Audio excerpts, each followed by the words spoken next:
Salam Sindh, Salam Sindh, Salam Sindh, Salam Sindh, Salam Sindh, Salam Sindh. Assalamu alaikum and a very warm welcome. सुजाग Sindh खे सलाम सिंध. नाज़रीन कीअं आहियो? ख़ुशि आहियो? उमेद कयां थी ठीकु हूंदव ऐं असांजो प्रोग्राम ॾिसंदा आहियो तव्हां. ऐं उमेद आहे त जेके बि हिननि घड़ियुनि में असां सां गॾु आहिनि, जेके असांखे ॾिसनि था पिया, जंहिं ताईं असांजी आवाज़ पहुचे थी, से ख़ुशि हूंदा. ऐं ॾींहं जी ख़ूबसूरत शुरूआति आहे, सा थी चुकी आहे. पर छा आहे त मौसम ॾाढो हिकिड़ो इम्तिहान पियो थो वठे असां सभिनी जो. छो त हींअर सिंध में ख़ासि तौर ते सिंध जे मुख़्तलिफ़ इलाइक़नि में, असां कराची में असांजो स्टूडियो आहे, त कराचीअ में बि जेका कल्ह खां वठी हीट स्ट्रोक वारो माहौल आहे, गर्मी आहे ॾाढी. सो ॾाढो मुश्किल आहे इन में मेंटेन रखणु पंहिंजे पाण खे, पंहिंजी सिहत खे. ऐं जॾहिं सिहत जी ॻाल्हि कजे थी त हिन गर्मीअ में सभ खां बहितरीनु जेको आहे त तव्हां पाणी पियो ऐं हाइड्रेट रखो पंहिंजे पाण खे, जूसिस पियो. ऐं मतिलबु ॿाहिरि अगरि केरु वञे थो त पाण सां गॾु पाणीअ जी बोटल ज़रूरु रखनि ऐं उहा पीअण सां गॾोगॾु थोरो पंहिंजे मुंहं ते मुंहुं धोअनि. किथे बि अचनि वञनि था, बसिस में, लोकल माण्हू. सो छा आहे त अक्सर जॾहिं सन रेज़ ऐं हीट ऐं गर्मी जॾहिं डायरेक्ट तव्हां ते पवे थी त उनजो असरु तमामु थींदो आहे. पोइ वरी हीट स्ट्रोक जूं बि जेके अलामतूं आहिनि, असां पुठियनि काफ़ी अलॻि अलॻि प्रोग्रामनि में इन्हनि ते ॻाल्हायोसीं, अॼु बि इन ते ॻाल्हाईंदासीं त तव्हां पंहिंजी सिहत खे कीअं मेंटेन रखी था सघो. ऐं जॾहिं सिहत जी ॻाल्हि ईंदी आहे त असांजी दिलि चवंदी आहे असां हर रोज़ु ॻाल्हायूं. छो त मुंहिंजी इहा कोशिशि हूंदी आहे त जेके मुंहिंजा घर जा भाती असांखे ॾिसनि था से सिहतमंद हुजनि, ख़ुशि हुजनि, पंहिंजनि मिटनि माइटनि सां, घर भातियुनि सां ज़िंदगीअ खे भरपूर नमूने इंजॉय कनि. सो इन ई हवाले सां प्रोग्राम्स हूंदा आहिनि असांजा ऐं हर रोज़ु असांजी मुलाक़ात हूंदी आहे. ऐं इन मुलाक़ात में जॾहिं असांजी तव्हां सां ॻाल्हि ॿोल थींदी आहे या कचहरी थींदी आहे, इन कचहरीअ में सभ खां इम्पोर्टेंट ऐं अहम ॻाल्हि इहा हूंदी आहे त मज़ो अचणु घुरिजे. ज़िंदगीअ खे इंसानु मज़े सां गुज़ारे ऐं मज़े सां ईअं गुज़ारे सघे थो त ॾाढो ख़ूबसूरत कॉल हूंदा आहिनि, किताब हूंदा आहिनि, अक्सर मूवीज़, फिल्म्स, ड्रामा ठहंदा आहिनि ज़िंदगीअ ते, जंहिंमां इंसानु कुझु सिखे थो. ऐं जॾहिं सिखण जी ॻाल्हि आहे ऐं कुझु माण्हू लर्निंग प्रोसेस में वञे थो त मां चवंदी आहियां त इन जी त का हद ई न आहे. तव्हां किताब पढ़ो, तव्हां सुठनि माण्हुनि सां मिलो, जेके इंटेलेक्चुअल्स माण्हू आहिनि उन्हनि सां तव्हां कचहरियूं कयो, डिबेट कयो. ज़रूरी न आहे त तव्हां उन्हनि सां मुतफ़िक़ हुजो, तव्हांखे डिसएग्री करण जो बि पूरो हक़ु आहे. तव्हां ज़रूरु उन्हनि खे डिसएग्री कयो, पर छा आहे त इन मां तव्हां सिखंदव घणो कुझु. ॾाढी हिकिड़ी ख़ूबसूरत ॻाल्हि मां पाण बि किथे पढ़ी, लिखियलु हुयो त सफ़र चाहे कोई बि हुजे, तव्हां कंहिं सफ़र ते वञो था, उहो ज़िंदगीअ जो सफ़र हुजे या वरी कोई बि हुजे, सो उहो लाहासिल कॾहिं बि न थींदो आहे. अक्सर माण्हुनि खे मंज़िल न मिलंदी आहे, पोइ मायूस थी वेही रहंदा आहिनि, चवंदा आहिनि असांखे कुझु बि हासिलु न थियो. त सफ़र कॾहिं बि लाहासिल न थींदो आहे. तव्हांखे मंज़िल मिले या न मिले, तव्हांखे रस्ता काफ़ी कुझु सेखारे छॾींदा आहिनि.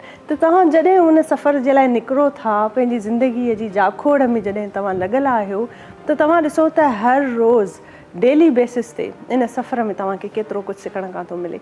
ऐं इहा ई जेका सिखिया आहे, इंसानु कोशिशि हूंदी आहे त ज़िंदगीअ में सुठी सिखिया हासिलु करे ऐं पॉज़िटिव अप्रोच हुजेसि ऐं उहो नेगेटिविटीअ खां, मायूसीअ खां, इन्हनि शयुनि खां जेको आहे पासो कजे.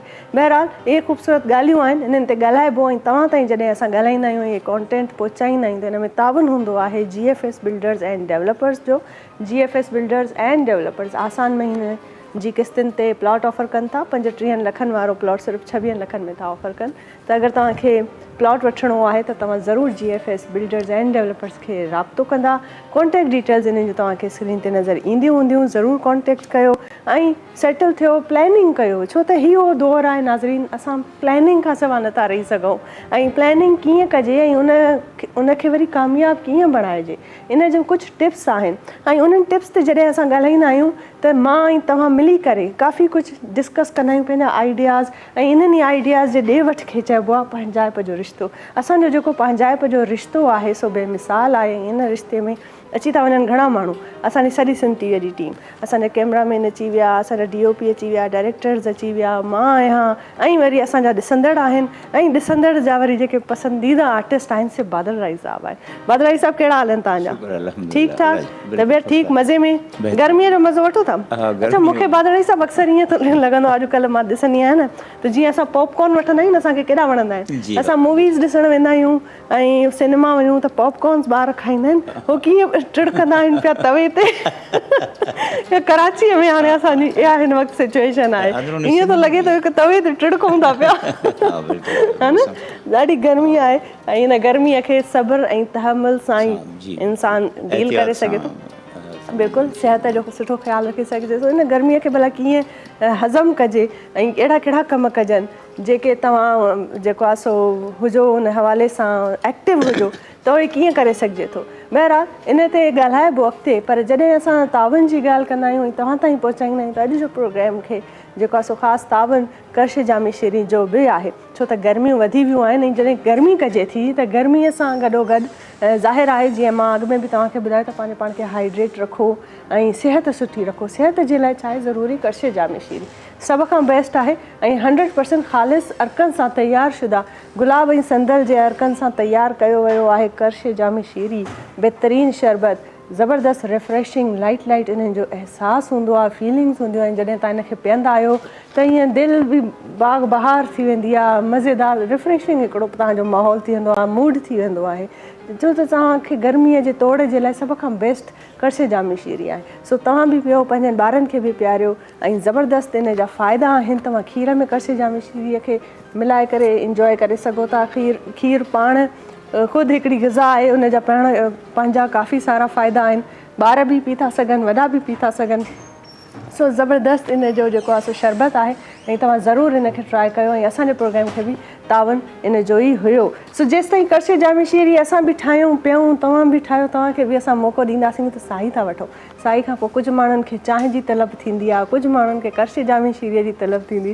कुझु माण्हू चवंदा त भला कुझु ॿियो को फ्रूट खाइजे फ्रूट बि काफ़ी सुठा आहिनि सीज़नल फ्रूट्स आहिनि सो खाइणु पीअणु सुठो रखो हेल्दी रखो अनहाइजीनिक रखो सो तेसि ताईं साई था वठूं साई में तव्हांखे बि मौक़ो मिलंदो असांखे बि मौक़ो मिलंदो त कुझु खाई पी वठूं था साई खां पोइ वरी महिमान ईंदा आहिनि महिमान सां कंदासीं बहितरीनु गुफ़्तगू सो नाज़रीन मिलो था नंढड़ी साई खां पोइ ॾिसंदा रहो सलाम सिंध सलाम सिंध सलाम सिंध सलाम सिंध सलाम सिंध सलाम सिंध सलाम सिंध वेलकम बैक नाज़रीन प्रोग्राम में ब्रेक खां पोइ हाज़िर आहियूं ऐं बहितरीनु महिमाननि असांखे जॉइन करे वरितो आहे महिमाननि खे तव्हां सां ज़रूरु मुतारिफ़ करायूं था छो त ख़ूबसूरत महिमान आहिनि ऐं क़ाबिल शख़्सियतूं आहिनि उन्हनि सां कंदासीं बहितरीनु गुफ़्तगू त असां चाहींदासीं जेतिरो थी सघे टाइम बचे ऐं तव्हां सां गॾु उन्हनि जी गुफ़्तगू बि थिए ऐं सुठी इंफॉर्मेटिव कचहरी उन्हनि सां कजे सो जॉइन कयो असांखे बहितरीनु डॉक्टर आहिनि डॉक्टर साजिद हसन साहब आहिनि MBBS डॉक्टर आहिनि ऐं बहितरीनु पंहिंजो कमु करे रहिया आहिनि सोसाइटी में पंहिंजे पाण खे कंट्रीब्यूट करे रहिया आहिनि सो उन्हनि खे वेलकम था कयूं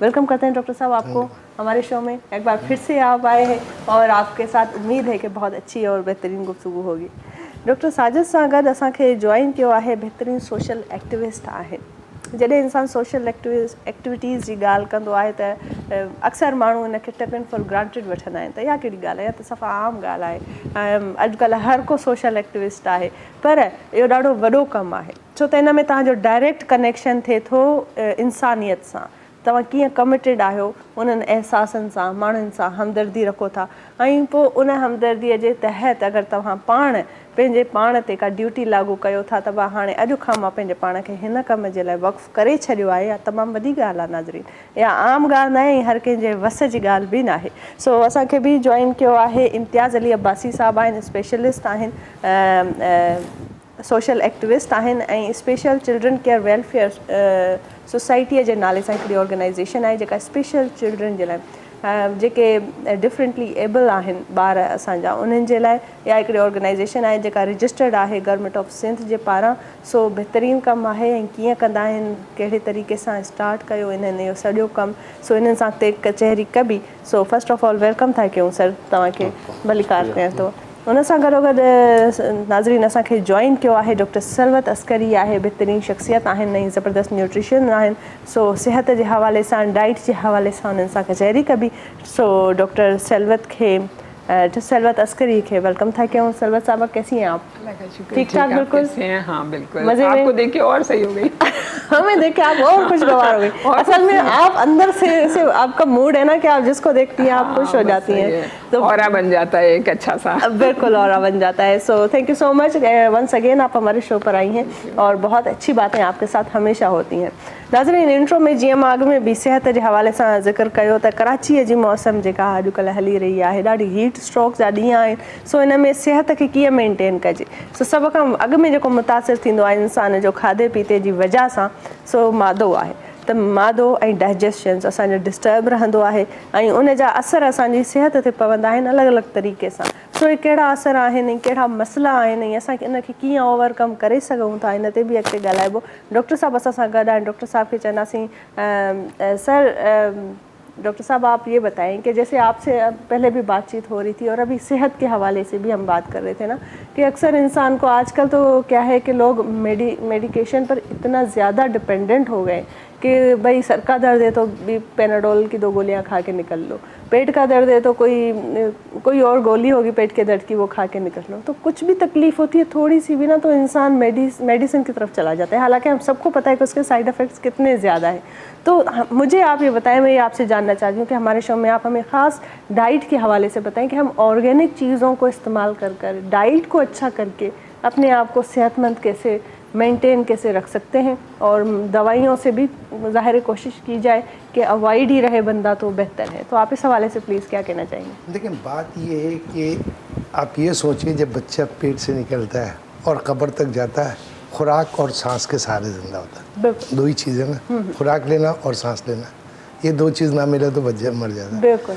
अब आपकी बॉडी के अंदर रिप्रोसेस होता है हर चीज़।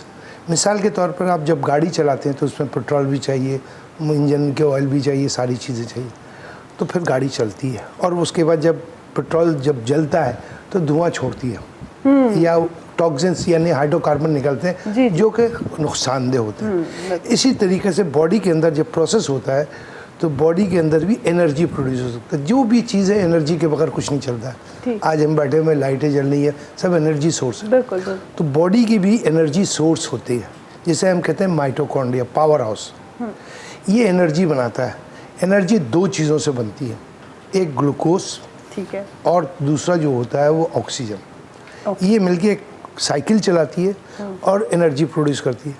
जब एनर्जी प्रोड्यूस होता है तो उसमें वेस्ट प्रोडक्ट भी निकलता है, एंड प्रोडक्ट। तो उस एंड प्रोडक्ट को बॉडी ही न्यूट्रलाइज करती है, समझिए। अब अगर एक्सेस टॉक्सिन्स आपकी बॉडी में जाएंगे तो बॉडी कंपनसेट नहीं कर सकेगी, फिर आप मुख्तलिफ़ किस्म की बीमारियों में लगेंगे। उसके अलावा आप जरासीम के और टॉक्सिन के समंदर में रहते हैं। हर वक्त आपको जरासीम से एक्सपोजर होता रहता है, आपको मुख्तलिफ़ किस्म के टॉक्सिन से एक्सपोजर होता रहता है, जिसकी वजह से आपकी बॉडी को फाइट करना पड़ता है। तो ये इंटरनल हो गया। फिर तीसरी चीज़ होती है स्ट्रेस। स्ट्रेस भी 2 तरह का होता है, एक तो एक्सटर्नल स्ट्रेस, हेल्थ आ जाती है ना, हाँ, उसका भी तो असर पड़ता है। बिल्कुल, वही तो बोला। एक तो आपके इंटरनल स्ट्रेस होता है, एक एक्सटर्नल। एक्सटर्नल आपने गुस्सा कर दिया, किसी को झड़क दिया और वो गुस्सा आ गया, ये चीज़ है, तो वो भी स्ट्रेस कंडीशन में। एक इंटरनल स्ट्रेस है कि जब हम कोई चीज़ को लेते हैं एक्सेस डोज में जो नहीं चाहिए, तो उसको बॉडी को डिटॉक्सिफाई करना पड़ता है, बॉडी से निकालना पड़ता है ताकि वो न्यूट्रलाइज करके निकालना पड़ता है। उसमें लीवर और किडनी का रोल होता है। ठीक है। तो हम अगर ग़िज़ाइयत को समझें तो दुनिया में इस वक्त जितनी भी रिसर्च हो रही है उसमें ये चीज़ें साफ ज़ाहिर हो रही हैं कि हम जो है ना, तेल एक बहुत बड़ा कल्प्रिट है, सीड ऑयल। सही। ये जो तेल पहले ज़माने में हमने यही किया कि चर्बी और चिकनाई नुकसानदेह, नॉट एट ऑल। जितनी अब नई रिसर्च हो रही है उसमें ऑयल नुकसानदेह, ऑयल ज़्यादा नुकसानदेह। बहुत अच्छी बात की है, इस पे आएंगे ज़रूर आपसे। और जो है हाणे इम्तियाज़ साहब जी तरफ़ वञूं था। सर, तव्हां, मूंखे ॾाढी ख़ुशी थींदी आहे अहिड़नि माण्हुनि सां मिली करे, जीअं मां अॻु में बि चयो, त तव्हां प्लीज़ थोरो पंहिंजे हिन ऑर्गेनाइज़ेशन जे हवाले सां थोरो ॿुधायो त कॾहिं खां स्टार्ट आहे ऐं बेसिकली हुन में तव्हांजा मेन टास्क छा हूंदा आहिनि? सभ खां पहिरियों तव्हांजो शुक्रिया, तव्हां असांखे घुरायो पंहिंजे शो में। मां तव्हांजो शुक्रिया अदा करणु चाहियां पियो। ऐं असांजो ई इदारो 2004 खां हिन इदारे जो सफ़ूरा ॻोठ में असां बुनियादु विधोसीं। अच्छा। हिन इदारे जो असली मक़सदु इहो हुयो त जेके स्पेशल ॿारनि जेके पुअर फैमिली सां बिलोंग कनि था, ठीकु आहे, अमीर माण्हू त पंहिंजनि उन्हनि खे कोचिंग वग़ैरह पे रखाइनि था, उन्हनि खे पढ़ाइनि था। असांजो इहो टारगेट आहे त असां डिसेबल ॿारनि खे फ्री ऑफ कास्ट तालीम तरबियत ॾियूं। अच्छा। फ्री ऑफ कास्ट, बिल्कुलु टोटल। उन्हनि लाइ लंच वग़ैरह बि फ्री ऑफ कास्ट। ऐं उन खां अलावा असां वटि तक़रीबन 50 अहिड़ा ॿार आहिनि स्पेशल जेके आहिनि CP चाइल्ड आहिनि। CP चाइल्ड मक़सदु जेके बिल्कुलु मूवमेंट न करे सघंदा आहिनि। अच्छा। ऐं उहो उनजी ग़िज़ा जेकी हूंदी आहे उहो सिर्फ़ु सिरेलिक वग़ैरह दलिया अहिड़े क़िस्म जा मिल्क ख़ासि केयर में हूंदा आहिनि, स्पेशल केयर में जी हूंदा स्पेशल आहिनि। केयर में हूंदा आहिनि। त उन्हनि ॿारनि खे असांजो मंथली उन्हनि खे इहो असां फूड स्टैप बि प्रोवाइड कंदा आहियूं। ठीकु। ऐं उनखां अलावा असांजी पूरी सिंध लेवल ते ही वर्किंग हले पई। उन में असांखे व्हील चेयरियूं जो मंथली असांजा इवेंट हूंदा आहिनि जंहिंमें असांजी सर्वे कंदा आहिनि। असां वटि रखियल आहिनि जेके वञी डोर टू डोर सर्वे कंदा आहिनि त अहिड़ा असांजा ॿार किथे आहिनि या अहिड़ा नीडी पर्सन किथे आहिनि जिन खे व्हील चेयर जी ज़रूरत आहे। सही। उन्हनि लाइ असां व्हील चेयर वग़ैरह मंथली उनखे प्रोवाइड कंदा आहियूं बग़ैर कंहिं चार्जिस जे, बिल्कुलु फ्री ऑफ कॉस्ट। ठीकु आहे। त पोइ तव्हां ताईं जॾहिं माण्हू अगरि कंहिंखे राब्तो करिणो हुजे त तव्हांजा के ख़ासि कॉन्टेक्ट नंबर वेबसाइट वग़ैरह हूंदी? असांजी वेबसाइट आहे, असांजो फेसबुक ते पेज आहे, बिल्कुलु उहो आहे। तव्हांखे कॉन्टेक्ट करे सघनि था? बिल्कुलु कॉन्टेक्ट करे सघनि था। ठीकु आहे। ऐं मां इहो अपील कयां थो त अहिड़ा जेके जिन जे घर में अहिड़ा ॿार आहिनि तव्हां सां जेके अफोर्ड नथा करे सघनि तालीम तरबियत, असां वटि उहो फ्री ऑफ कॉस्ट असां वटि एडमिशन कराए सघनि था तव्हां।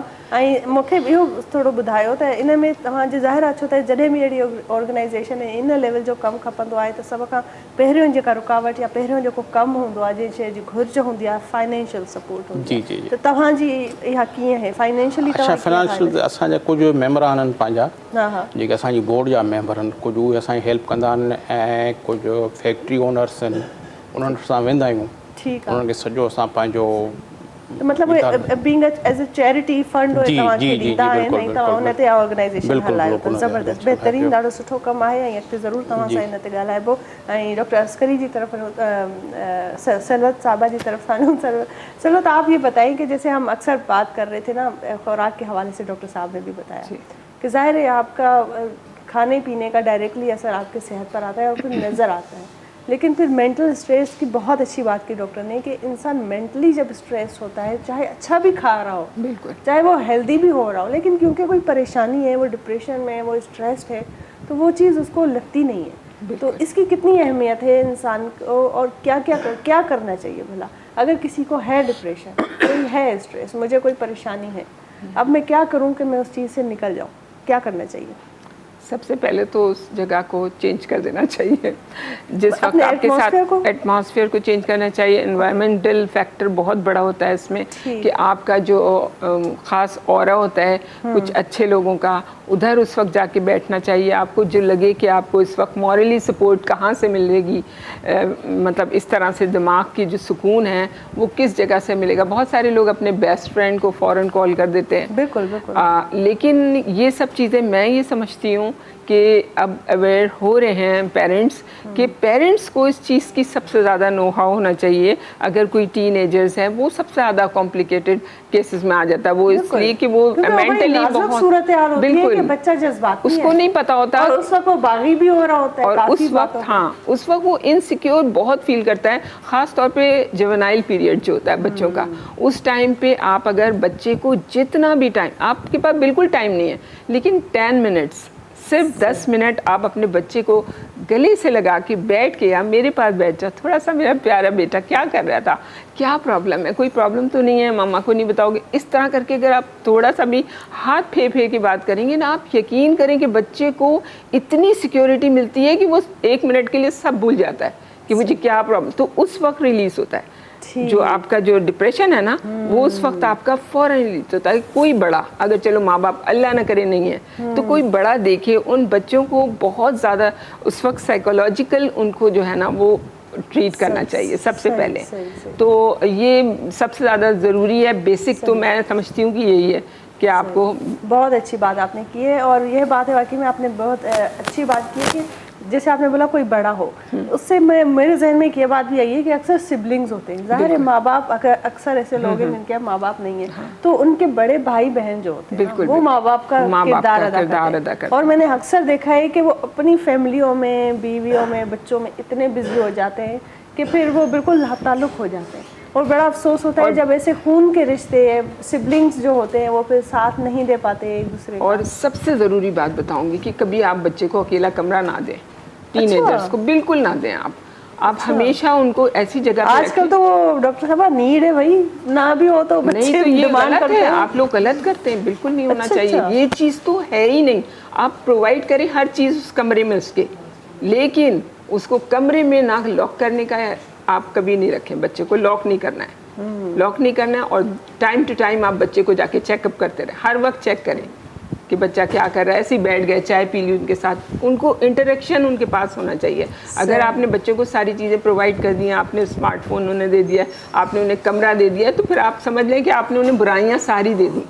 ओके, आप समझते हो कि आपने बच्चे को बड़ा स्टैंडर्ड उनका हाई कर दिया, उनको बड़ी नॉलेज होगी, उनको पूरी दुनिया नो, वो नेगेटिविटी में जाएंगे क्योंकि वो रात को नहीं सोएंगे। उनके पास इतनी अच्छी चीज़ है, वो सोएंगे नहीं। बूढ़े नहीं सोते आजकल, बूढ़े फोन होता है तो वो लगे रहते हैं, कुछ भी हो जाए, तो बच्चे कभी नहीं सोएंगे। और फिर वो रात के वक्त जो है ना 10-11 बजे के बाद आपका एक अलग ही केमिकल दिमाग के अंदर पैदा होता है जो आपको नेगेटिविटी की तरफ ले जाता है। अगर आप इबादत में हो तो ठीक है, अदरवाइज आप किसी भी काम में हो थोड़ा सा डिस्ट्रैक्ट करता है आपके फोकस को, और जो है बहुत सारी नेगेटिविटी के आने के अलामात ज़्यादा बढ़ जाते हैं। तो उस टाइम पे मोहतात रहे तो ज़्यादा बेहतर है। बहुत अच्छी बात आपने की है। ऐं ॾिसो केॾी ख़ासि ऐं अहम ॻाल्हि आहे। अॼुकल्ह हर घर में इहो मसइलो आहे त थोरा ॿार वॾा था थियनि त उन्हनि खे सेपरेट कमिरो खपे थो। मोबाइल ऐं गैजेट्स ऐं इन जा त असां वॾा नंढा सभई अॻु में ई डिपेंडेंट थी विया आहियूं। त इन नंढनि नंढनि ॻाल्हियुनि ते फोकस करण जी ज़रूरत आहे, ॻाल्हि करण जी ज़रूरत आहे, ऐं इहा इंफॉर्मेशन स्प्रेड करण जी ज़रूरत आहे। त असां तव्हां सां था ॻाल्हायूं, ऐं जेके असांखे ॾिसनि था उहे वरी पंहिंजनि दोस्तनि सां, मिटनि माइटनि सां जॾहिं वेहनि त इन्हनि ॻाल्हियुनि खे ज़रूरु तव्हां शेयर कयो, त इन मां बि काफ़ी हेल्प मिली सघे थी। ऐं बहितरीनु प्रोग्राम आहे, पर हींअर कलाम ॿुधूं था, ज़बरदस्त ॻाल्हियूं आहिनि। सिहत जी ॻाल्हि कजे थी, ऐं सिहत जे हवाले सां सिहत इंसान बरक़रार रखे ॾाढो सुठी ॻाल्हि आहे, पर सिहत सां गॾोगॾु थोरो रूह खे बि उजागर करणु घुरिजे, ऐं उन जे लाइ मौसीक़ीअ खां बहितर ॿी का शइ थी नथी सघे। बादल अली साहब जी तरफ़ हलूं था। बादल अली साहब, छा था ॿुधायो अॼु असांखे?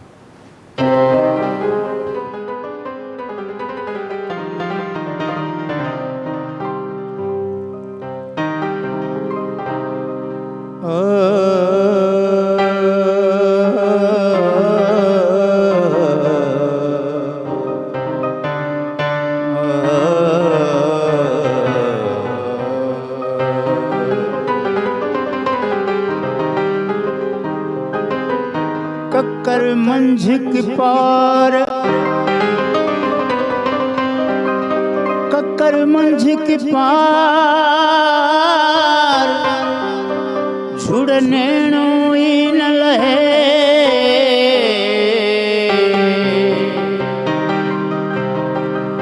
जहिड़ा मुंहिंजा सुपरी तहिड़ा मेघ मल्हार, जहिड़ा मुंहिंजा सुपरी तहिड़ा मेघ मल्हार,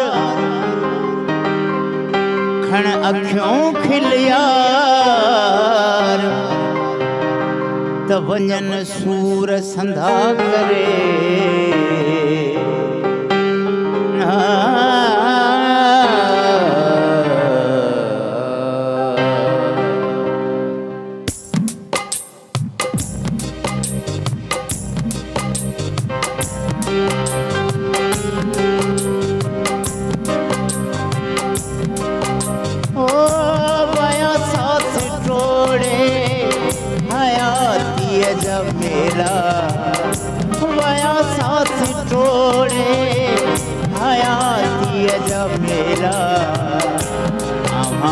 अकेला असां भी अकेला, असां भी अकेला, असां भी अकेला। ओ बया साथ टोड़े हयाती जा मेला, असां भी अकेला, असां भी अकेला, असां भी अकेला, असां भी अकेला।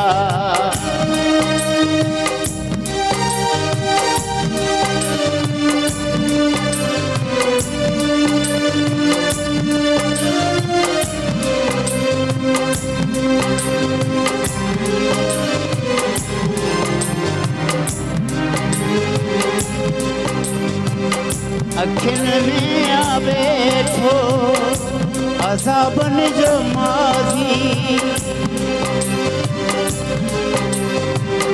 अखिन में वेठो अज़ाबन जो माज़ी जिया पैसा ना है अञा रूह राज़ी अञा रूह राज़ी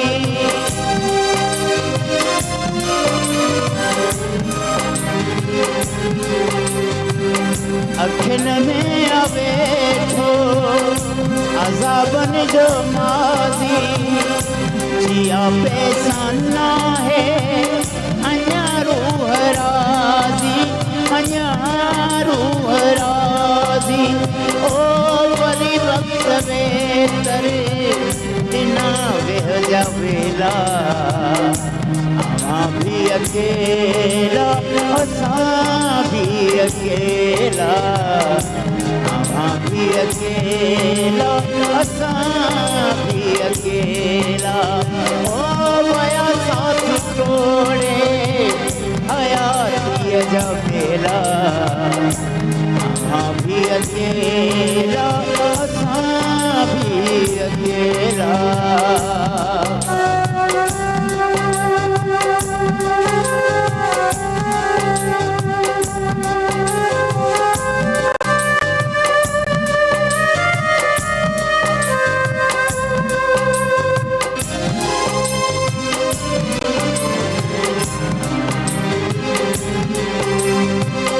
कॾहिं साथ सूरन छॾियो कोन साईं असांजे अंदर जे अंगण ते सदाईं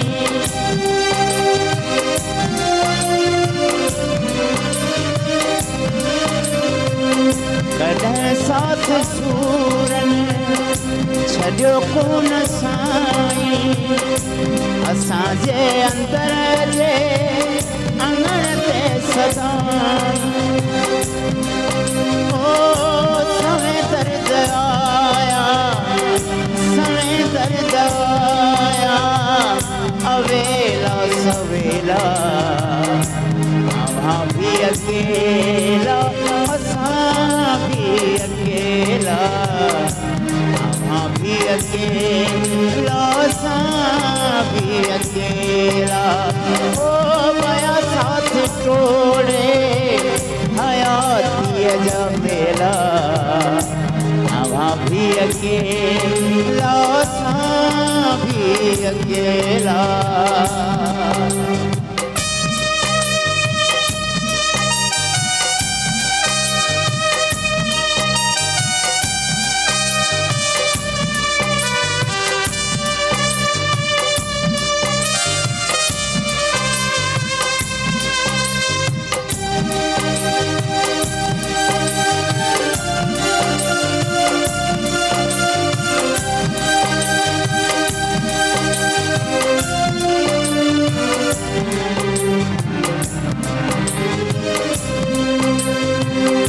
अन्यास ज़ाहिद मुई कान आहे अन्यास ज़ाहिद मुई कान आहे पिरीअ सां छॾींदो मुक़दर मिलाए मुक़दर मिलाए ओ घड़ी ज़िंदगीअ में उहा मन अचेला ओ घड़ी ज़िंदगीअ में उहा मन अचेला अवां भी अकेला असां भी अकेला ओ वया साथ तोड़े हयाती जा मेला अवां भी अकेला असां भी अकेला अवां भी अकेला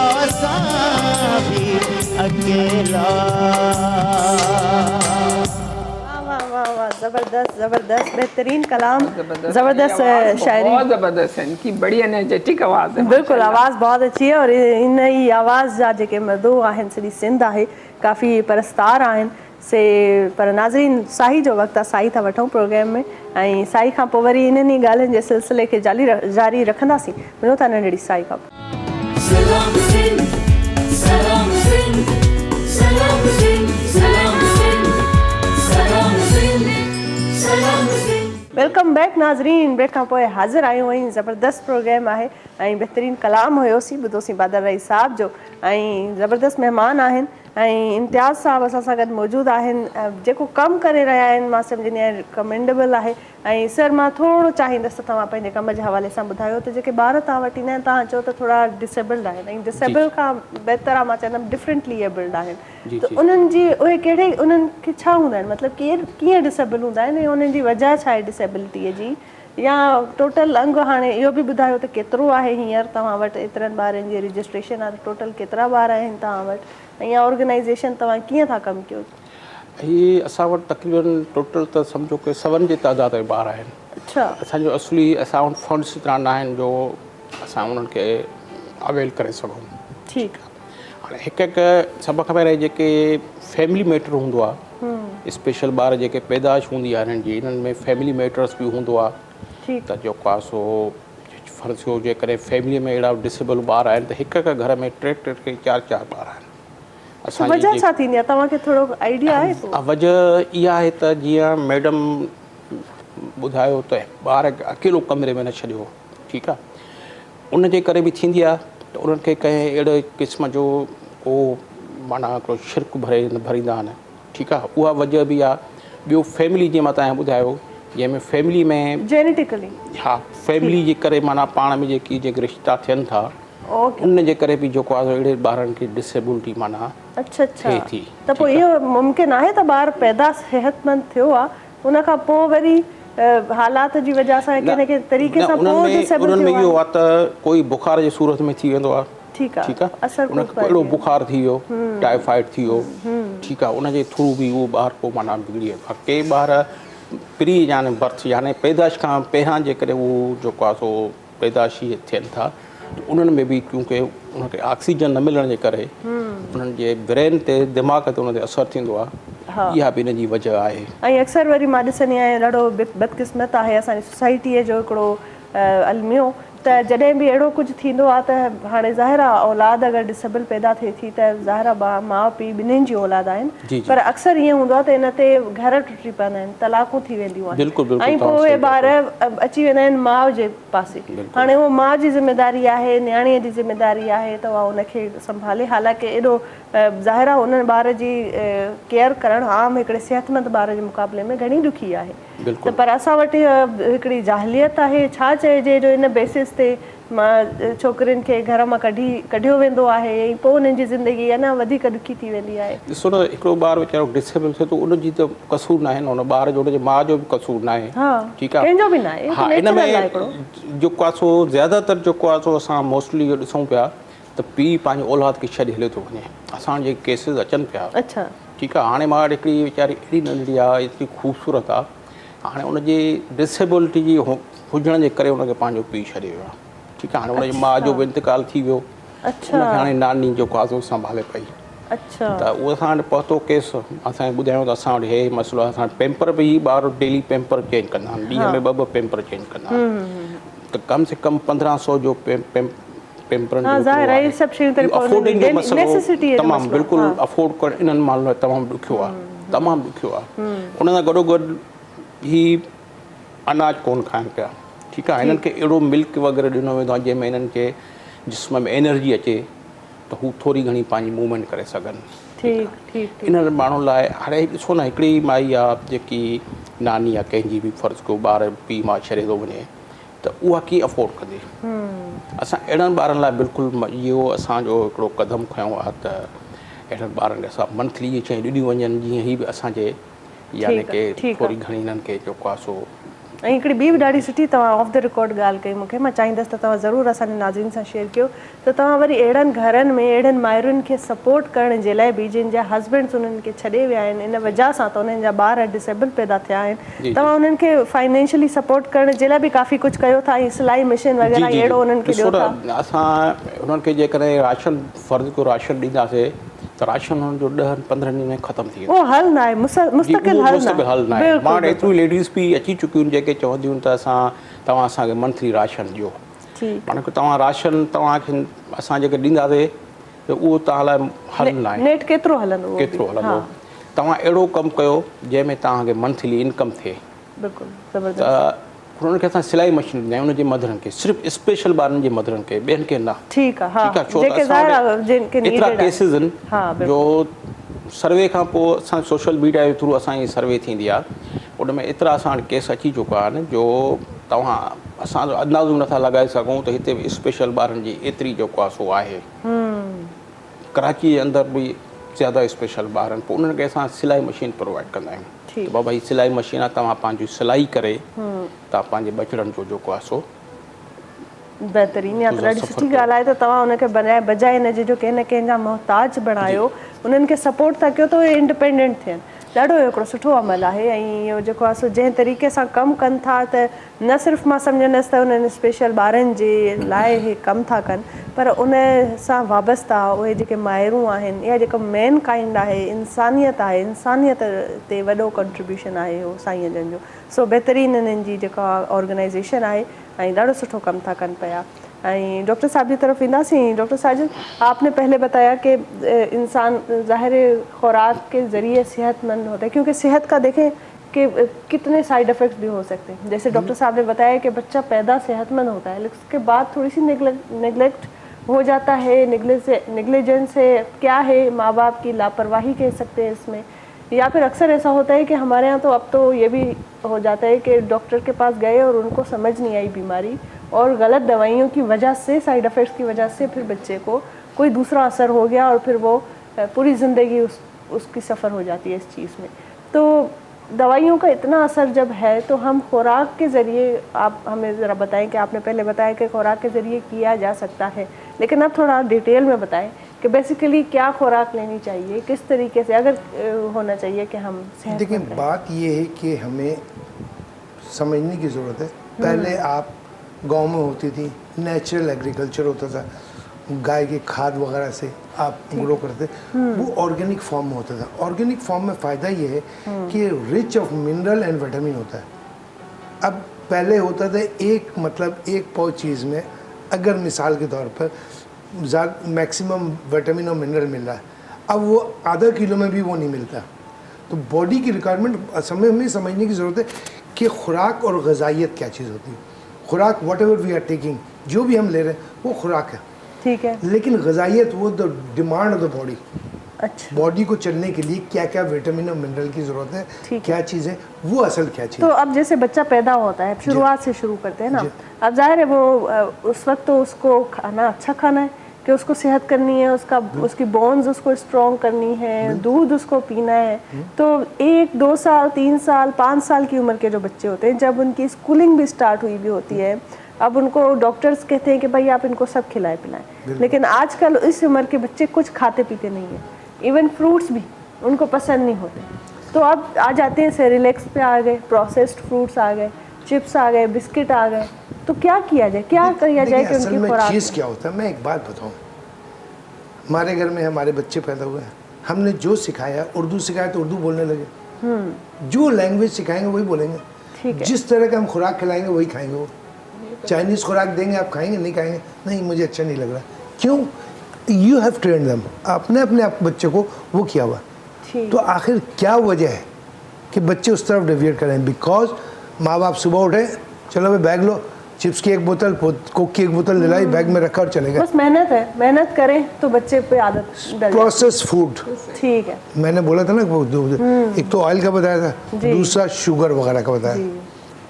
ये प्रोसेस फूड मेन कल्प्रिट है सारी बीमारी की, जिसमें मिसाल के तौर पर आप प्रोसेसिंग जब करते हैं तो क्या करते हैं, शुगर मीठा करने के लिए, अच्छे बच्चे को खाने के लिए वो माल्टाडेक्स्ट्रीन आता है, फ्रक्टोज होता है, ग्लूकोज होता है। ये चीज़ें, ये मेन कल्प्रिट आपके डायबिटीज़ की वजह से, ये सारी चीज़ों से, और ग़िज़ाइयत ना मिलने की वजह से।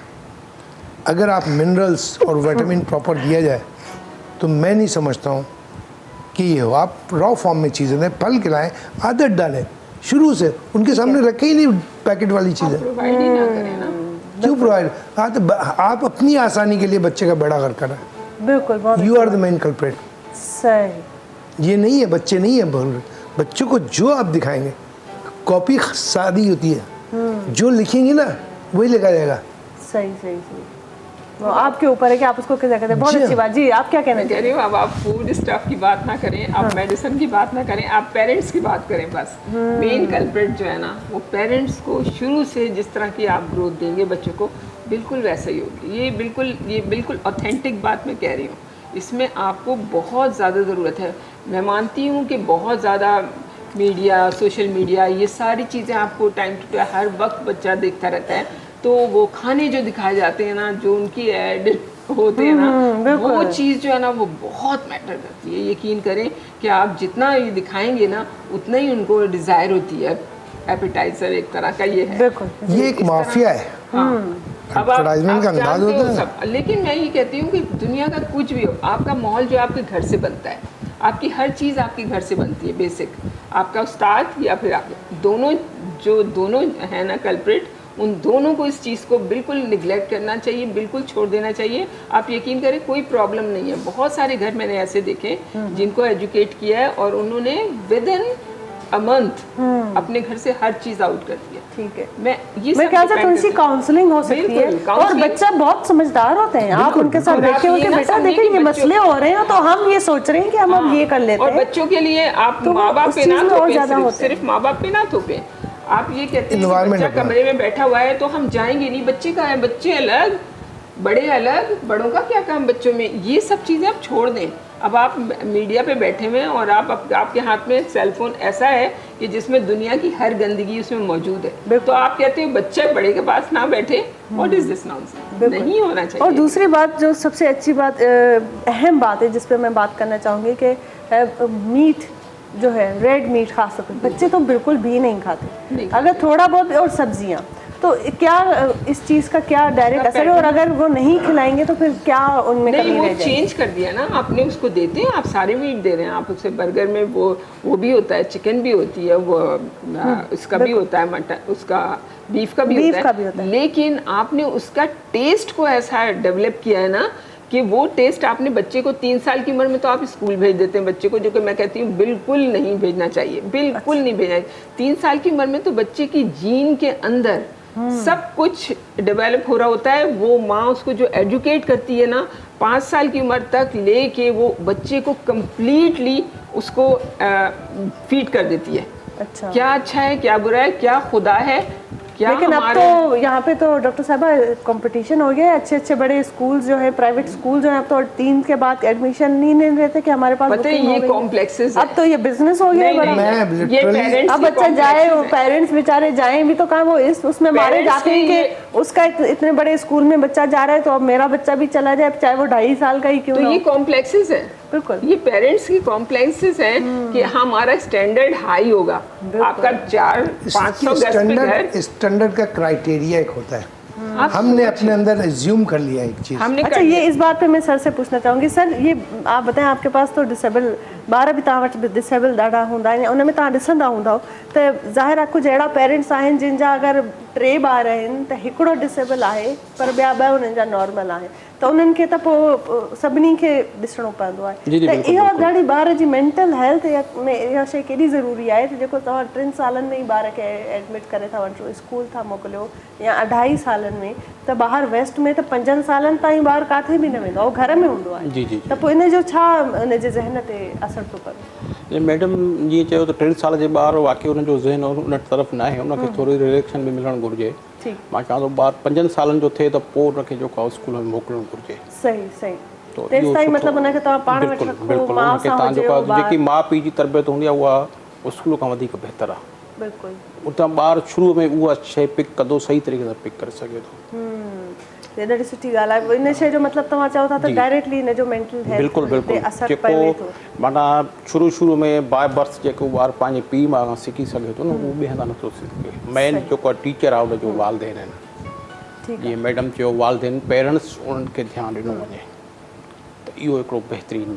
अच्छा, और डॉक्टर साहब आपसे ये भी मैं ज़रूर पूछना चाहूँगी कि जब ज़रूर ये सारी बातें आपने कर ली, अर्ली एज के बच्चों के हवाले से बात आपने की है, टीन एज का जो हमारा तबका है वो भी बहुत आउटिंग्स हो रही हैं। अब यूनिवर्सिटी में अगर आप जा रहे हैं, कॉलेज में जा रहे हैं, तो वापसी में दोस्तों के साथ कहीं ना कहीं से पिज़्ज़ा बर्गर कुछ खाते हुए आ रहे हैं बच्चे, ये उनका लाइफस्टाइल हो गया है। तो अब ये बताएं कि ऐसे में क्या करना चाहिए। फॉर एग्जांपल अगर हम दिन का एक मील भी ले रहे हैं, नाश्ता आप ले रहे हैं, अक्सर औकात तो बच्चे नाश्ता करके ही नहीं जाते कि सुबह को तो मैं नहीं खाता क्योंकि मैं जब खाता हूँ तो मुझे वॉमिटिंग हो जाती है, या वो मेरी आदत नहीं है, तो नाश्ता तो खाली पेट ही जाना है।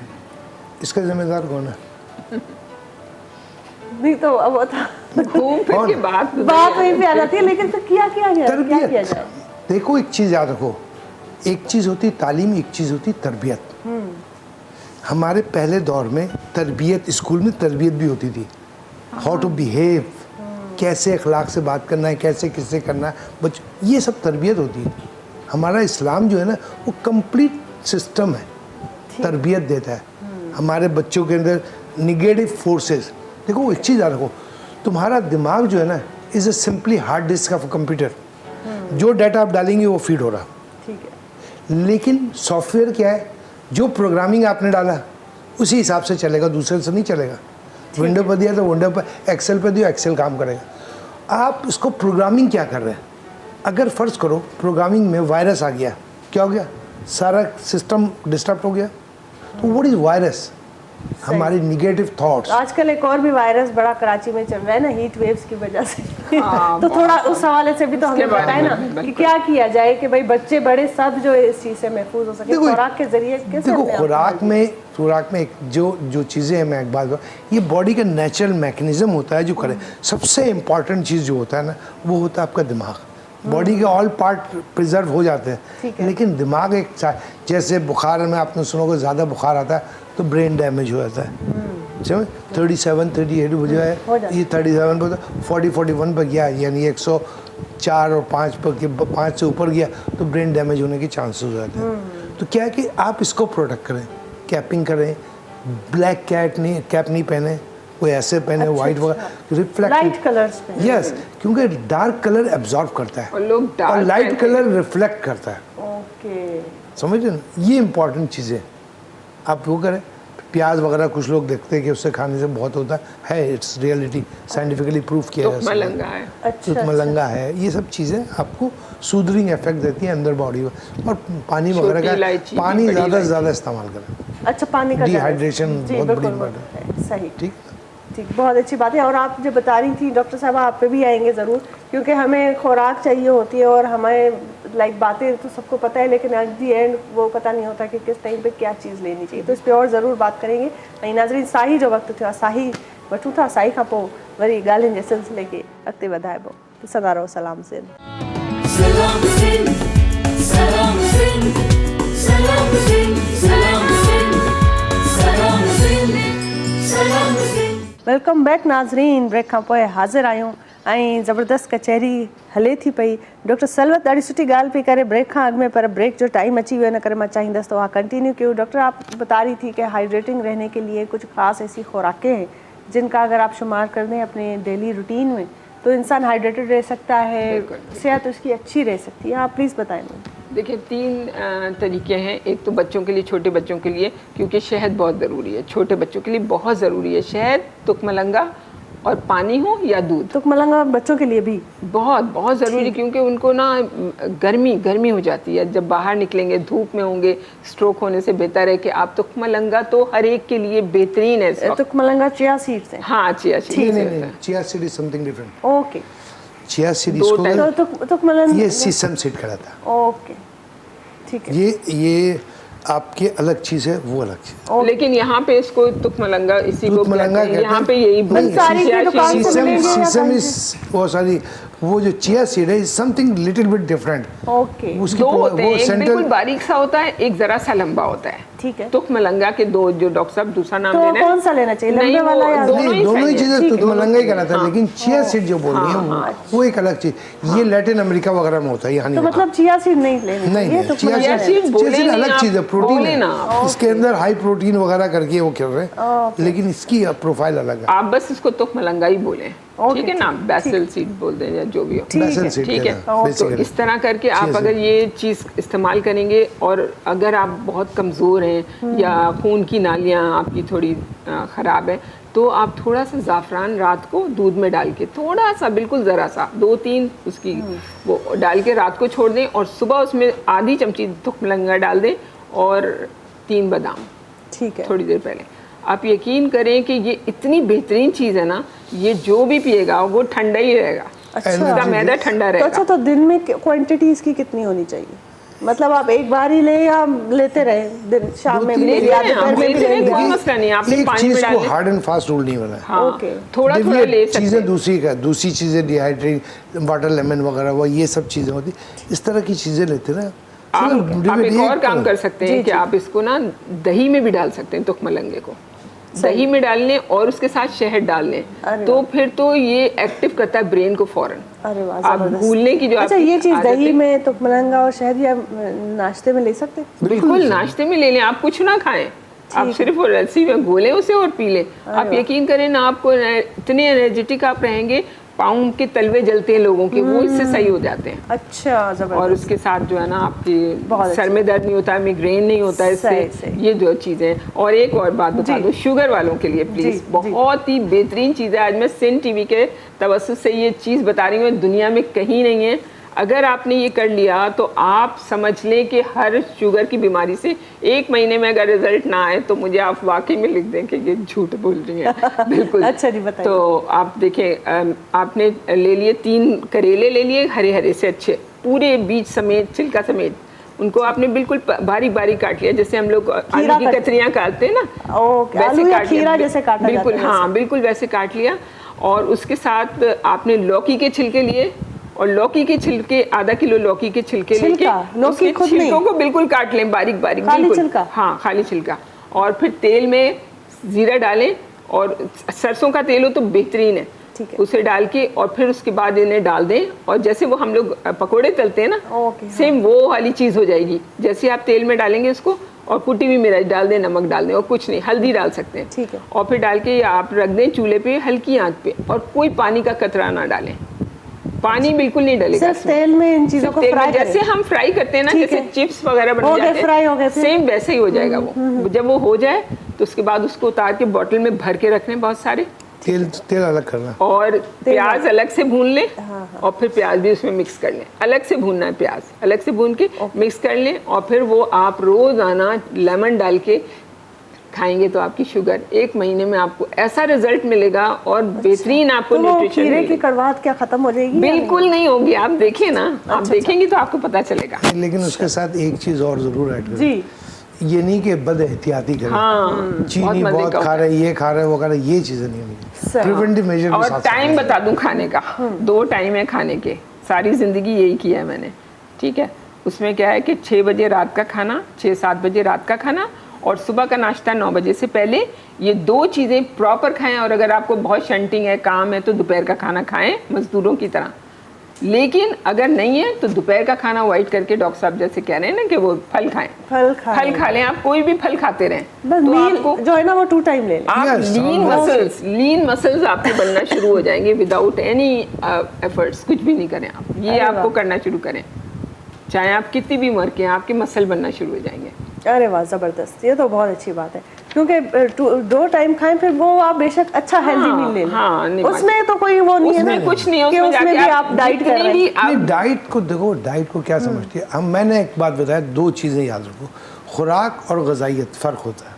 ठीक है। आप न्यूट्रिशनल डाइट लेंगी, आप कभी भी ना मोटे होंगे ना कुछ होंगे। न्यूट्रिशनल डाइट, आप हमेशा ग़िज़ाइयत हरी सब्जी जरूर ले लो, बहुत उसमें। इस्तेमाल करो। धनिया ले लो, पुदीना ले लो, हरी प्याज बहुत ही ज़बरदस्त चीज़ है। हरी प्याज आप किसी भी खाने में रखेंगी ना, और लौकी वाला दही, लौकी डाल के कैबेज हो गया, जो ये दही चीज़ें। हो गया, बस ये 2 चीज़ें अगर आपने रखी तो आपको सारी न्यूट्रिशन मिल गई। ये डॉक्टर साहब से ही सीखा है हम लोग। अच्छा, ज़बरदस्त, ये तो बहुत अच्छी बात है। लेकिन ये क्योंकि और ज़रूरी है खाना ना आप कि कोई भी खा सकते हैं, कोई भी उन खाना खा डाइट से- सकते हैं आप, हर वक्त आप चाहे बाहर की गंद बला भी खा सकते हैं, आप नहीं, घर में ये भी बना के खा सकते हैं। ये नहीं, वो ये टाइम पे, उस टाइम पे हजम टाइम होता पे है, देखो, उस टाइम पे हजम होता है। देखो होना, खुराक में होना ये चाहिए कि एक हर आदमी की एक डाइटरी क्वांटिटी होती है। ठीक है।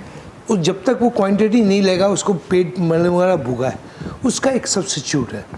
आप सैलड की सूरत में एक यही तो रखें, मैंने जैसे हम बताया खाने के लिए आते जी। हैं, पहले सलाद खा लिया, सैलेड खा ली, सलाद खा लिया, उसके बाद जब खाएंगे तो क्वांटिटी कम हो जाएगी। तो वो बाद में। रायता इतना बहुत पी लेंगे अच्छी, ना दही बिल्कुल का। बिल्कुल वही है। बहुत अच्छी बातें की है और बहुत ॾाढी सुठियूं ज़बरदस्त क़िस्म जी जेके डाइट प्लान ॿुधायो था, त ये तो तमामु आसान कमु आसान करे छॾियो अथनि। अगरि तव्हां ईअं हेल्दी डाइट पंहिंजो रखो ऐं इन टाइम ते खाओ त ज़रूरत ई न पवंदी कंहिं क़िस्म जी मेडिसिन वठण जी।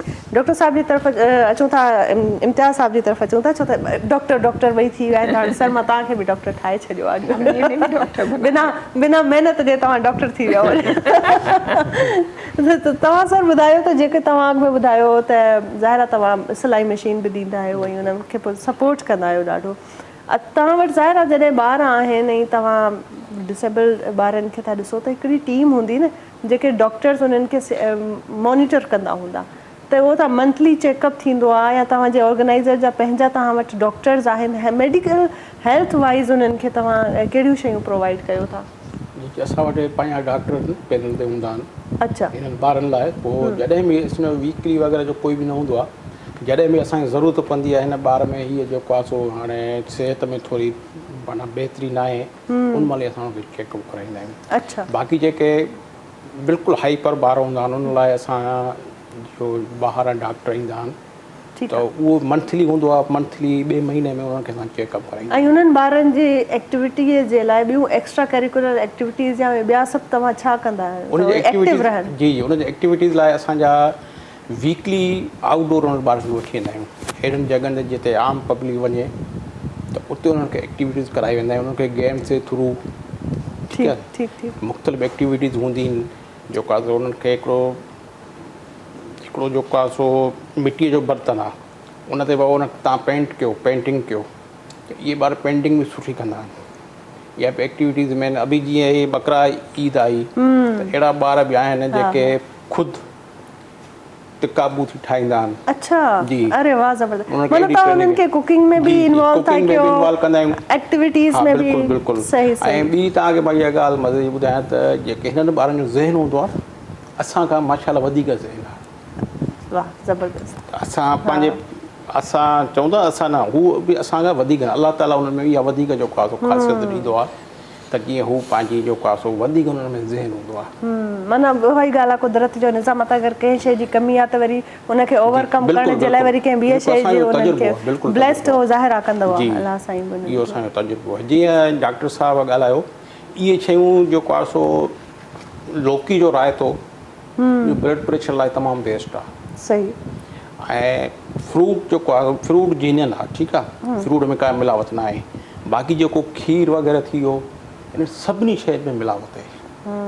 वधि में वधि मां बि इहो ई पैगाम ॾींदुमि, जीअं डॉक्टर साहब चयो त फ्रूट वग़ैरह प्रोसेस्ड फूड, हा, इहो जेको आहे सो सभिनी खे सब्ज़ी वापरणु घुरिजे। उन्हनि जी मुंहिंजे ख़्याल में सिहत मतिलबु वेजिटेबल्स घणो पियो, छो त खीर जी बि हाणे गारंटी न आहे। असां था चऊं असां खीर था पियारियूं तव्हां ॿारनि वञो, खे। मां सर्वे कई आहे, सही। उते सॼो खीर केमिकल जो ठहे पियो, बिल्कुलु। भला एतिरो खीर अचे पियो कराची में, तव्हां ॾिसो, असां पाण ॻोठ जा आहियूं, ॻोठ में असांजे एतिरियूं त नंढे ॻोठ में खीर पूरो नथो पई सघे। हिते तव्हांखे 24 कलाक खीर मिलंदो, इहो काॾों थो अचे? इहो सिर्फ़ु टोटल केमिकल खीर आहे। सही। ऐं ॿियो वरी इहा बि ॻाल्हि आहे त इंसान खे ज़ाहिर खीर जो नथो मिले, इंसान कोशिशि थो करे त असां त खीर था पियूं, त वाक़ई में इहो आहे त इहो त ज़ाहिर केमिकल आहे। ॿियो वरी त केमिकल आना जेके एग्स आहिनि उहे बि अॼुकल्ह ॾाढो, उहे बि बिल्कुलु उन्हें जो भी नहीं तो भी ऑथेंटिक ना है कि भाई अंडे हम खा रहे हैं, हम खुश हो रहे हैं कि हमारा बच्चा रोज नाश्ते में अंडा खा रहा है, बॉयल एग खा रहा है, ये खा रहा है। कोई गारंटी नहीं है कि कहाँ से आ रहा है। जो मुर्गी जेकी घर में माण्हू पालींदा आहिनि, अञा ताईं पालीनि था, उहो जेके अंडो मिली वञे उहो बहितर आहे। बाक़ी तव्हां अंडो तव्हां लाइ इहो वधीक नुक़सानकार आहे, तमामु वधीक नुक़सानकार आहे। जब डॉक्टर साहब ने तो फिर डॉक्टर साहब क्या किया जाए कि भाई अब दूध भी हमारे पास ऑर्गेनिक नहीं है, अंडे भी ऑर्गेनिक नहीं है, तो इन चीज़ों को क्या हम लोग बिल्कुल माइनस कर लें? नहीं, माइनस तो नहीं कर सकते, लेकिन हम ये कर सकते हैं कि आप इसमें ऐड करें हरा धनिया, पुदीना और हरी प्याज। ये आपके किसी भी सूरत से कोई भी डिश अच्छी सी बना के इसमें आप बेशक आप चीज़ भी मिला सकते हैं ताकि बच्चे इसमें अट्रैक्ट हों। आप उसको बिल्कुल इनका पेस्ट बना लें। ठीक है। अच्छा, चीज़ का आपने जिक्र किया, ये मैं ज़रूर पूछना चाहूँगी। बड़ा आजकल ट्रेंड हो गया है कि भाई चीज़, हर चीज़ में चीज़, चीज़ तो पास्ता, 60 साल की औरत भी ऐसे पराठा, खा रही चीज़ है। पराठे आ रहे हैं अब। बिल्कुल, बिल्कुल। तो क्या वाकई में हेल्दी है वो? देखिए, हेल्दी है एक क्वांटिटी के लिहाज से। ठीक है ये डॉक्टर साहब बताएंगे तो ज़्यादा जी, बेहतर डॉक्टर साहब रहेगा। आप बताएं। इनसे पूछिए। देखिए, एक्सेस तो हर चीज़ के नुकसानदेह होता है। चीज़ में दो एडेड एडवांटेज है। नंबर 1, प्रोटीन हाई होती है, क्योंकि जब आप प्रोसेस करते हैं तो क्रीम निकाल देते हैं, दैट कम्स इन है, बटर वगैरह आ जाता है। उसके बाद जो बचता है उसको आप प्रोसेस करते हैं, बाज़ वक़्त क्रीम के साथ भी रखते हैं, हाई बटर फैट भी, वो उसमें फर्मेंट होता है, बैक्टीरिया ग्रो हो जाता है। Bacteria is very healthy for the brain. आपके पेट का निज़ाम, पहले ज़माने में हिकमत में आपने सुना होगा कि पेट का निज़ाम समझ लीजिए, और जिगर सही है तो सब कुछ सही है। Now I can prove it scientifically. Okay. आपके पेट के अंदर तकरीबन 100 बिलियन बैक्टीरिया है, that is regulating your body. आपके बॉडी का निज़ाम चला रहे हैं। डिफेंसिव। अगर वो बैक्टीरिया ना हो तो आप सरवाइव करना मुश्किल है। सही। समझिए, इतने इम्पोर्टेंट है, लोगों को पता ही नहीं। दही बेस्ट सोर्स है। दही तो बहुत प्रोबायोटिक्स देता है। जो है रॉ शहद, उसके बाद फर्मेंटेड फूड आता है। आप घर में बना लें, मतलब कैबेज वगैरह जितने भी हैं, इसको आप स्मैश करके। पहले वो जो लहसुन की चटनी बनती थी, जबरदस्त। सर मैं आपकी बात काट रहा हूँ जी। शहद जो है वो शुगर वालों के लिए बेस्ट है। देखिए, फ्रक्टोज होता है, शुगर बेस्ट नहीं है, लेकिन सडन राइज करता है शुगर, इसलिए हम अवॉइड करने के लिए कहते आपकी हैं। पूरी बॉडी में अच्छा। सर्कुलेशन कर देता है। अच्छा। सबसे फास्टेस्ट जो शुगर राइज करता है वो डेक्स्ट्रा माल्टोडेक्स्ट्रान, वो हम जितने प्रोसेस फूड है उसमें 80% वो इस्तेमाल होता है। उसके बाद दूसरा रह जाता है वो आपके फ्रक्टोज कॉर्न फ्लोर से आता है, ठीक है, वो उससे कम नुकसानदेह, सबसे कम नुकसानदेह जो है ग्लूकोज है। अच्छा, और दूसरा भी आजकल बड़ा एक ट्रेंड पे आ गया कि ओट्स खा। ओट is very very powerful thing, remember it. ठीक है। ओट ओट के भी तरीकेकार होते हैं ना डॉक्टर? नहीं, वो तो सही है अपना। नहीं, लेकिन अक्सर लोग होते हैं ना अब तो, क्योंकि डाइट कॉन्शियस ज्यादा देखिए, लोग हो गए ना, अब कहते हैं आप- हम रोटी चावल खाने के बजाय हम एक बाउल ओट्स का लेके खा रहे ओट हैं। अब तो आप- क्या ये चीज हेल्दी है? अब आपको मैं बता दूं, आपने ओट लिया, कौन सा, क्रॉकर ओट, डब्बे में आता है, उसमें क्या होता है, प्रोसेस हो जाता है। You should take raw form में जो भी हो ना। आप दलिया लें, दाल का दलिया और जौ का दलिया।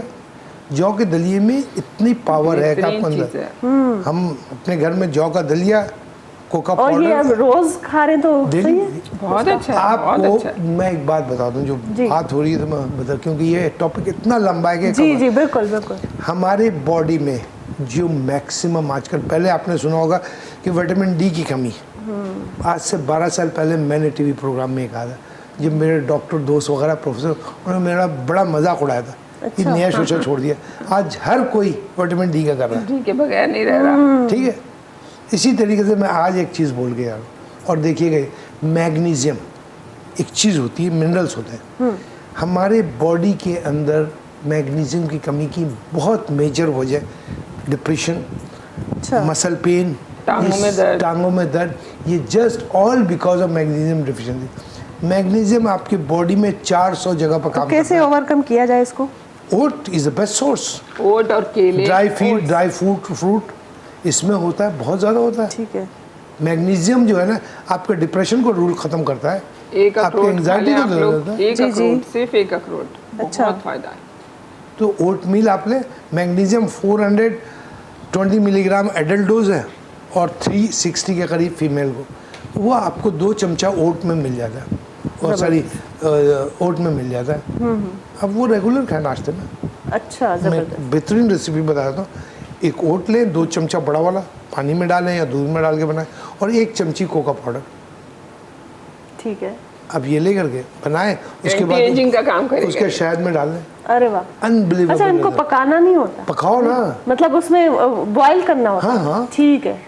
जो गलाओगी नहीं तो कैसे खाओगी? ठीक ठीक ठीक ठीक ठीक। आप खा के देखें, जौ जौ का का दलिया। दलिया आप दाल में भी डाल सकते हैं। दाल भी आप डाल के उसमें खा सकते हैं, बहुत टेस्टी। बहुत अच्छी बात की आपने। और ब्रेक वठूं था नाज़रीन, ज़बरदस्त ॻाल्हियूं। मां त गायब थी वियमि हिननि जे डाइट्स में ऐं हुननि जी डिटेल्स में, पोइ पर पोइ मूंखे ज़फ़र भाउ ॿुधायो त हाणे ब्रेक जो टाइम थियो आहे, ब्रेक वठूं था, ब्रेक खां पोइ वरी हाज़िर थियूं। Salam Singh, Salam Singh, Salam Singh, Salam Singh.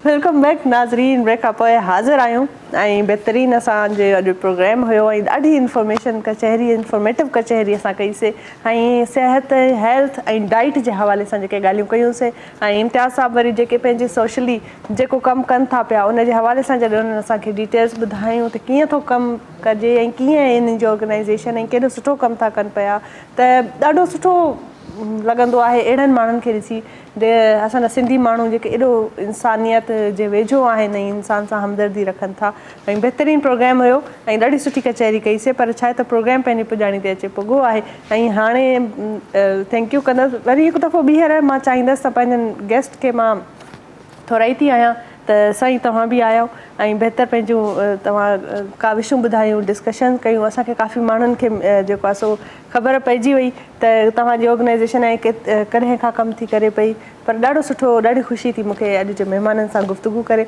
Doctor साहब आप सलवा साहब आप बहुत शुक्रिया कि आप आए और बहुत अच्छा लगा आपसे बात करके और फाइनल एक मैसेज मैं चाहूँगी कि लेकिन शॉर्ट और क्विक मैसेज आप क्या देना चाहेंगी नाज़रीन?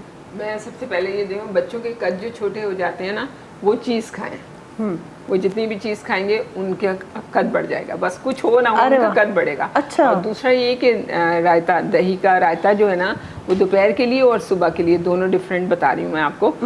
आप तुख्म मलंगा और आप उसमें 3 बादाम और दही ये आप रोज़ाना बना के रख लें। सुबह सुबह लोगों को सबको पिला दें थोड़ा थोड़ा, आधा कप भी पिला देंगे तब भी इनको बिल्कुल मैदा ठंडा रहेगा और खुद भी ठंडे आजकल के मौसम के साथ आजकल के मौसम के बेहतरीन ज़बरदस्त। डॉक्टर साहब की तरफ आते हैं। डॉक्टर साहब आप क्या फाइनल मैसेज देना चाहेंगे क्योंकि टाइम बिल्कुल मुकर्रर है और जो है आप ज़रूर कुछ क्या फाइनल? Health is wealth. इससे बड़ा तो कोई मैसेज हो ही नहीं सकता आज जिस पे बात हुई है ना सब पे। तो बिल्कुल शॉर्ट और ज़बरदस्त टू द पॉइंट वाला मैसेज था आपका। Thank you so much. Imtiaz साहब तव्हां छा ॾिसंदड़नि खे को ख़ासि मैसेज ॾियणु चाहींदा? सभिनी खे मैसेज ॾींदुसि तव्हां अहिड़नि माण्हुनि जी तलाश कयो जेके घर में स्पेशल ॿार आहिनि तव्हां सां भले डायरेक्ट राब्तो कयो। अहिड़नि माण्हुनि खे ॾिसो जिन खे आमदनी तमामु घटि आहे, उन्हनि ॿारनि खे पैम्परिंग जी ज़रूरत आहे, उन्हनि खे फूड स्टफ जी ज़रूरत आहे। अहिड़नि जे माहिरनि खे तव्हां सिलाई मशीन ॾियोसीं हू पंहिंजे ॿारनि लाइ गुज़र सफ़र करे सघनि।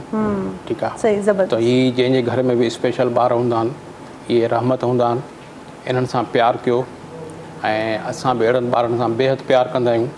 तव्हां बि अहिड़नि ॿारनि सां प्यारु कयो, आख़िरत जो तव्हांजो ज़रियो आहे। बिल्कुलु ज़बरदस्त, ॾाढो सुठो मैसेज ऐं बहितरीनु प्रोग्राम हुयो नाज़रीन। ऐं हीअ प्रोग्राम जेको तव्हां ताईं असां पहुचायोसीं सो तावन हुयो GFS बिल्डर्स एंड डेवलपर्स जो ऐं आसान महीननि जी किस्तुनि ते प्लॉट ऑफर कनि था। 35 लखनि वारो प्लॉट सिर्फ़ु 26 लखनि में था ऑफर कनि। सो बहितरीनु इन्हनि जी स्कीम अगरि तव्हांखे कॉन्टेक्ट करिणो आहे त ज़रूरु तव्हां इन्हनि खे कॉन्टेक्ट कयो ऐं राब्ते जे लाइ कॉन्टेक्ट डिटेल्स तव्हांखे स्क्रीन ते नज़र ईंदा हूंदा।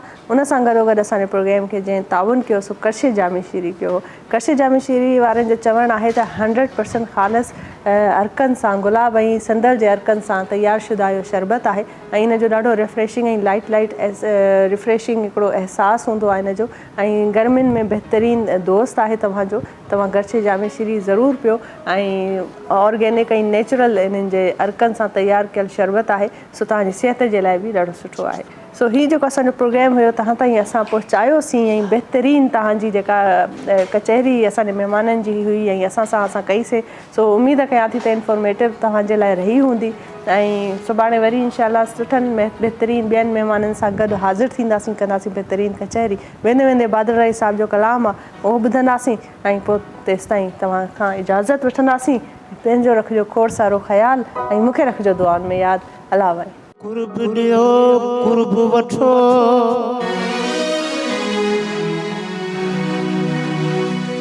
करियो कुर्बन संदी ॻाल्हि सवाइ कुर्ब जे सिकंदर चए जीअण आहे जंजाल जहीणो जे हाल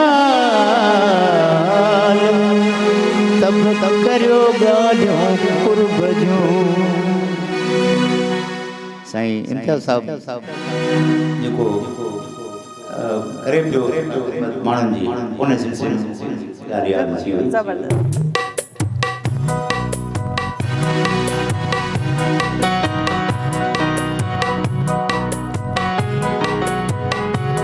साह हिक हिक जी क़ीमत भरिया साह हिक हिक जी क़ीमत भरिया ज़िंदगी आहे या मश्किरिया ज़िंदगी आहे या मश्किरिया साह हिक हिक जी क़ीमत भरिया साह हिक हिक जी क़ीमत भरिया ज़िंदगी आहे या मश्किरिया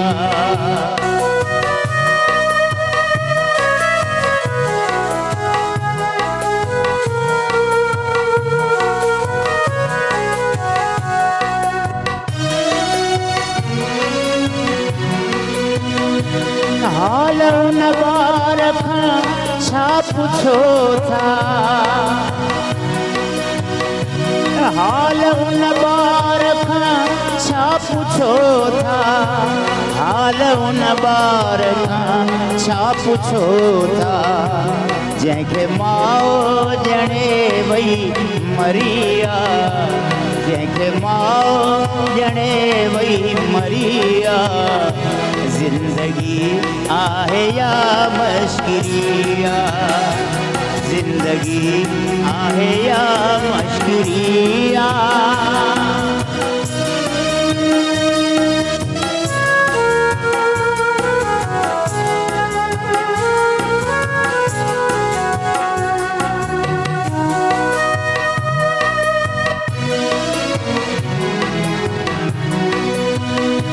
ॼमण खां पोइ मारिया वञूं था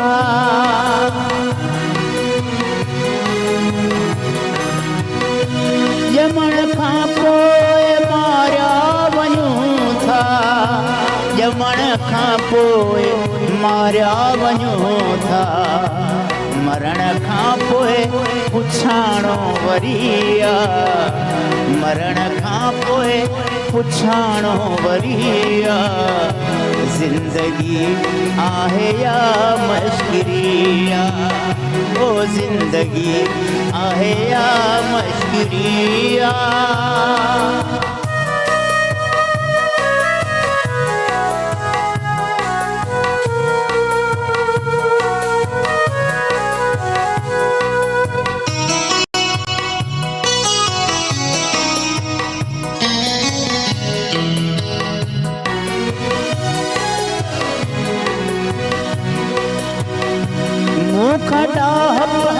फुरे छॾिजी बाई मूं खां ॾाहप फुरे छॾिजी बाई मूं खां ॾाहप फुरे छॾिजी बाई मुंहिंजी ॾाहप कई दिलचरिया मुंहिंजी ॾाहप कई दिलचरिया ज़िंदगी आहे या मश्किरिया साह हिक हिक जी क़ीमत भरिया ज़िंदगी आहे या मश्किरिया ओ ज़िंदगी आहे या मश्किरिया